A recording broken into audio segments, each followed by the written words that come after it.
အားလုံးပဲမင်္ဂလာပါတောက်ကြသားသမီးတွေအတွက်တပတ်ဆန်ကကြမှာကိုဟောပြောပေးမှာပဲဖြစ်ပါတယ်တောက်ကြသားသမီးတွေကပြီးခဲ့တဲ့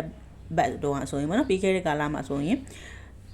အခြေအားဖြစ်တော့၎င်းငွေကြေးအားဖြစ်တော့၎င်းပေါ့နော်အလုဌာနမှာဖြစ်တော့၎င်းအိမ်တော်ရင်းမှာဖြစ်တော့၎င်းပေါ့နော်ကိုနေရာမပြောက်အောင်ရက်တည်ရတဲ့အနေအထားမျိုးတွေအများကြီးကြုံတွေ့ရတယ်ပေါ့နော်ကိုကမကောင်းပြောတာကိုနေရာကိုလူချင်းတဲ့လူတွေနဲ့အတိုက်ခံရန်များနေတဲ့အ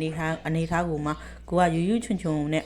တောက်ခံထားတဲ့အနေအထားပေါ့စိတ်ကမပြိုလဲရတောက်ခံထားတဲ့အနေအထားအများကြီးကြုံတွေ့ရတယ်ပေါ့နော်ကြုံတွေ့နေရတယ်အခုလောတဲ့အလုကာလာအနေအထားမျိုးအများကြီးဖြတ်သန်းနေရတယ်ပေါ့ဒါ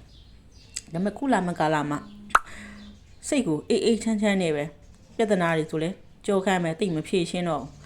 ဘူးပေါ့နော်မဖြေရှင်းနဲ့ကြောခမ်းမယ်အေးဆေးပဲဘာကြီးလာဘာကြီးဖြစ်မတုံမလို့ခွင့်နဲ့အေးဆေးပဲနေခြင်းနဲ့အနေထားကာလာမျိုးဖြစ်နေတယ်ပေါ့နော်ဟိုတချို့တော့သားသမီးတွေကတော့စမ်းအလွန်ပွင့်တဲ့ကာလာမျိုးပေါ့နော်စမ်းအလွန်ပွင့်နေလို့အတွက်ကိုချစ်သူနဲ့ကိုပြဿနာမတက်အောင်ပေါ့နော်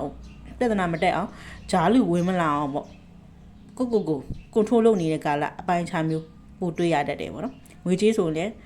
ငွေကြီးရတော့ဝင်မယ်ဝင်တာကိုမှကိုကတိတ်မတုံလုံးနေတဲ့အနေထားဟို